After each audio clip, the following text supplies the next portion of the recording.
Hojiin loltummaa obsa guddaa kan barbaadu, jaalala biyyaa kan barbaadu akkasumas biyyaaf lubbuu ofii kennuudhaaf kan itti murteeffatanidha.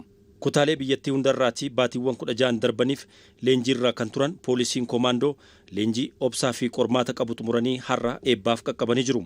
Leenjitoonni kun biyya isaanii eeguu, bilisummaa biyya isaanii mirkaneessuu waan ta'eef qormaataa fi rakkoof osoo harkaan kennanne leenjii isaanii xumuranii jiru.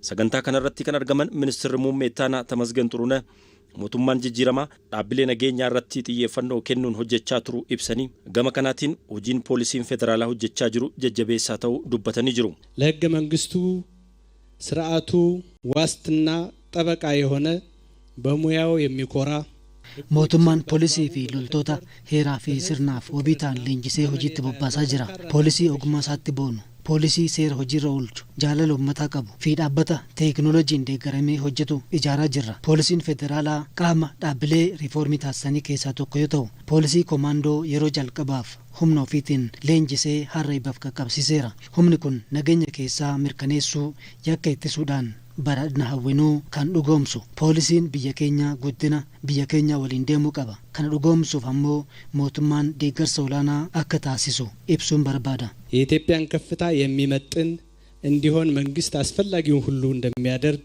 በዚህ አጋጣሚ ለመግለጽ እወዳለሁ።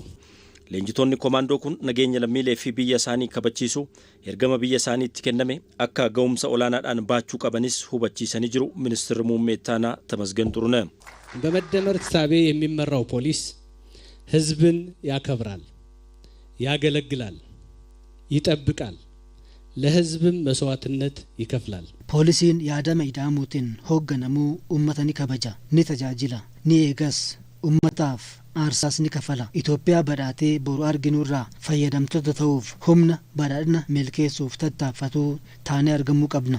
Leenjitoonni kun leenjii yuunivarsiitii poolisii Itoophiyaan kennameetiin gosoota leenjii hundaa fudhachuudhaan kan eebbifaman yoo ta'u, komishiniin poolisii federaalaa dirqama kamiyyuu baachuudhaaf qophii ta'uu komishinarri jeneraalaa komishinii poolisii federaalaa komishinar jeneraal Dammallaash Gabra Mikaa'el sagantaa kanarratti dubbatanii jiru. Humni komaandoo keenyaa har'aa kun gocha baandaa fi diinonni keenya shororkeessummaa fi biyya diiguun nurratti raawwataa jiran ittisaa biyya waliin ta'uun aarsaa qaamaa fi lubbuu kaffaluun as gahanii nageenya keenyas mirkaneessuu danda'anii jiru. Kanaaf diinonni keenya nurraan ta'an waan ta'eef eebbifamtoonni har'aas ta'ee poolisiin federaalaa dirqama biyyaa nutti kennamu kamiyyuu ba'uuf qophiidha. Akkasumas taatee akka ardiittis ta'ee addunyaatti taasifamu akkuma barame milkiin keessummeessuuf yeroo kamiyyuu caalaa qophii ta'uu keenya mirkaneessuun barbaada.